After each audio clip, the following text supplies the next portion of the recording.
Hi, my name is Alan, and welcome to the effects of basic husbandry training using positive and negative reinforcement on the behavior of skunks. I'm a striped skunk and a unique species. We are our own taxonomic family, and I'm a native species to South America. We are not typically kept in captivity, which has resulted in limited research on us, especially training in captivity. Training can benefit animals in various ways as it enhances their physical and mental stimulation, leading to improved lifestyles for the animal and a closer animal-human bond. The animal-human bond promotes associative learning within animals, which promotes a positive relationship for animals towards human interactions. Training animals for medical exams have shown through scientific research to reduce stress for both humans and animals, allowing the animal to receive medical attention when needed. When training an animal with positive reinforcement, it is suggested that variable reinforcement schedule is a preferred method, as this schedule creates a higher steady rate of responding to commands and actions within training. Negative reinforcement is the encouragement of certain behaviors by removing or avoiding a negative outcome or stimuli. Although negative reinforcement has a negative reputation, if used correctly, the animal being trained will not be harmed or show signs of distress.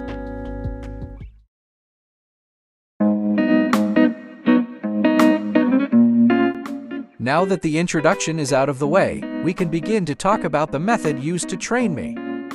The method of training included 20-minute training sessions with 20-minute baselines before and after each session. This was to monitor my behavior to see if the training affected my behavior, investigating if I responded positively or negatively to the training sessions.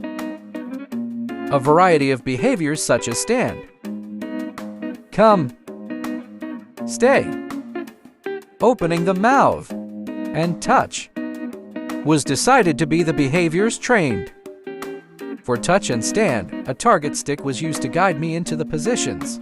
The variable food method and clicker was used for positive reinforcement with mealworms as a common reward and Mario worms used for high-value reward. For negative reinforcement, if an undesirable behavior is performed, the word no will be expressed and no reward will be given. See, I told you, not all negative reinforcement is bad.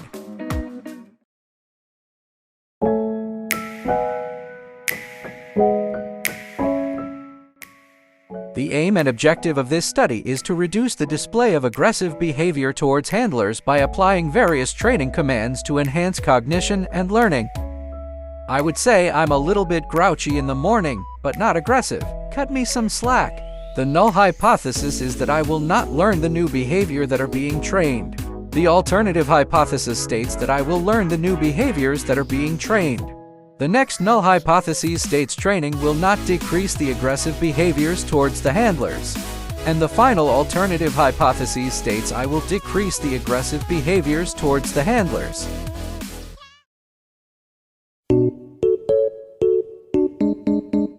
After 9 weeks of training, the results are finally in, and boy am I glad it's over. I was starting to get tired, which will be explained within the results.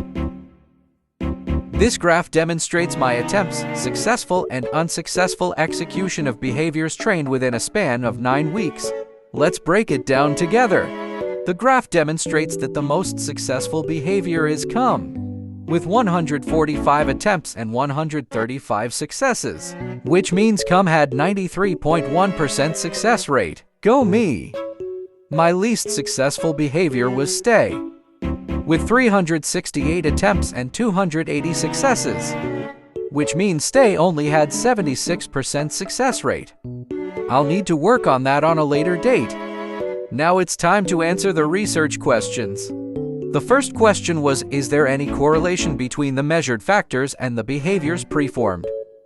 Observed by the continuous focal sampling before, during, and after training, there were alterations within my behavior which was noticed by week 3, which continued all the way till week 9. I started to hide within my enclosure and became noticeably lethargic, spending an average of 14 minutes and 37 seconds hiding between week 3 and week 9 pre-training, with 13 days hiding for the whole 20 minutes.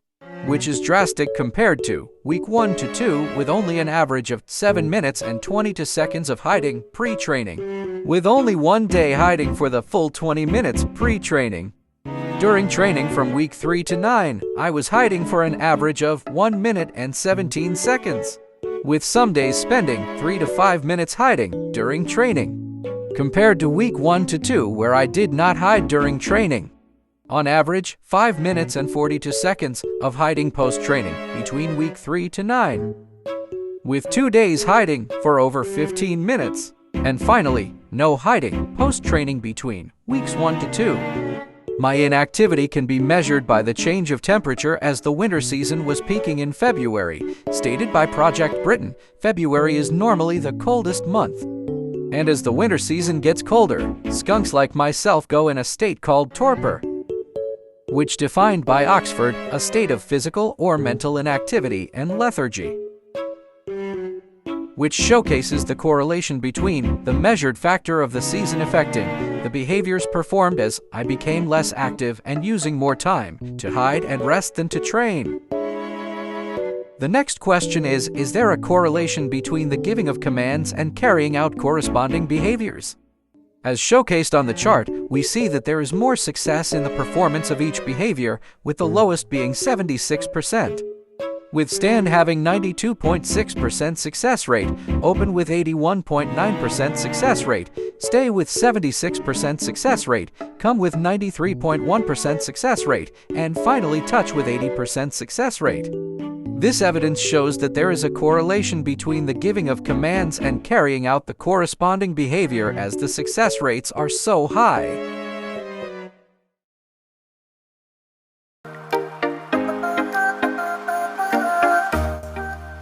And now it's time for the final part, the discussion. The current body of scientific research on the skunk in captivity is notably lacking. This study offers a crucial chance to delve deeper into understanding this species within captive environments, paving the way for more comprehensive insights and future research avenues. By honing our understanding of skunks in captivity, we can refine how we care for and interact with these unique creatures, ultimately benefiting their well-being and husbandry efforts. And I hoped you enjoyed my video on the effects of basic husbandry training using positive and negative reinforcement on the behavior of skunks. Goodbye.